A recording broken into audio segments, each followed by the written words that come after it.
Iran kembali meningkatkan tensi politik dengan Uni Eropa, (UE), setelah Teheran menyatakan seluruh militer negara-negara anggota UE sebagai kelompok teroris.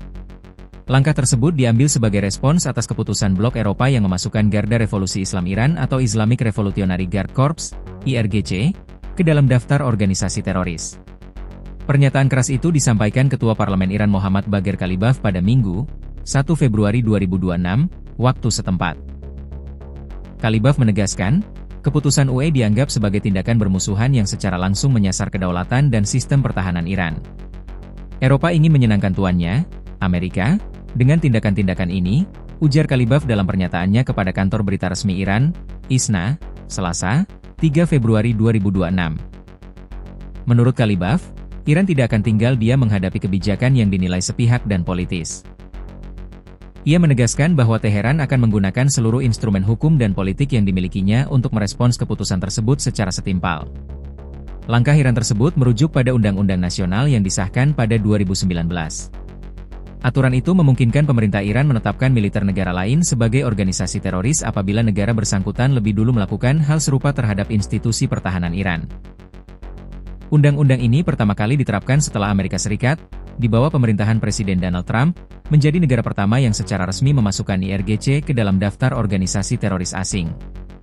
Uni Eropa sendiri memutuskan untuk mengklasifikasikan IRGC sebagai organisasi teroris pada pekan lalu. Keputusan itu diambil menyusul laporan berulang mengenai tindakan keras aparat keamanan Iran dalam respons gelombang demonstrasi nasional yang berlangsung dalam beberapa tahun terakhir.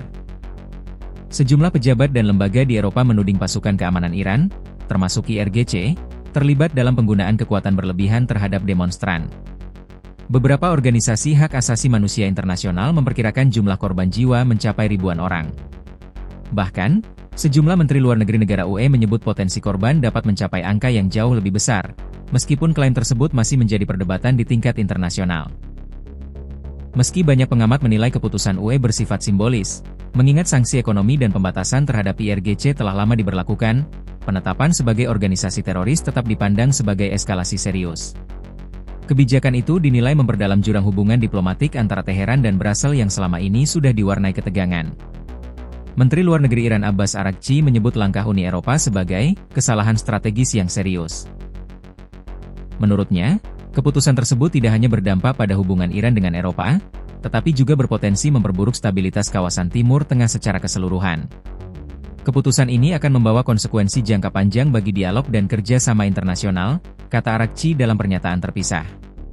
Di dalam negeri Iran, respons politik terhadap keputusan UE juga ditunjukkan secara demonstratif. Sejumlah anggota parlemen Iran terlihat mengenakan seragam IRGC saat mengikuti sidang parlemen. Media pemerintah Iran menayangkan rekaman suasana sidang yang diwarnai orasi keras dan seruan politik sebagai bentuk solidaritas terhadap IRGC. Langkah simbolik tersebut mencerminkan dukungan internal terhadap lembaga yang selama ini memegang peran strategis, baik dalam struktur militer maupun politik Iran. IRGC tidak hanya berfungsi sebagai kekuatan pertahanan, tetapi juga memiliki pengaruh besar dalam kebijakan keamanan dan ekonomi negara tersebut.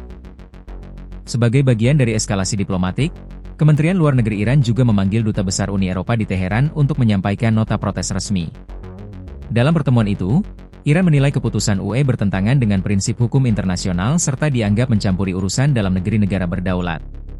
Pemanggilan Duta Besar tersebut menambah panjang daftar ketegangan diplomatik antara Iran dan Uni Eropa. Dalam beberapa tahun terakhir, hubungan kedua pihak memang telah dibebani berbagai isu sensitif, mulai dari program nuklir Iran, sanksi ekonomi, hingga tudingan pelanggaran hak asasi manusia. IRGC sendiri memiliki sejarah panjang keterlibatan dalam penanganan keamanan domestik di Iran. Salah satu peristiwa yang paling banyak mendapat sorotan internasional adalah kematian Jina Mahsa Amini pada 2022. Perempuan Kurdi itu meninggal dunia setelah ditahan aparat kepolisian moral Iran, peristiwa yang kemudian memicu gelombang protes luas di berbagai kota. Demonstrasi tersebut berkembang menjadi simbol perlawanan sipil dan mendapat perhatian dunia internasional.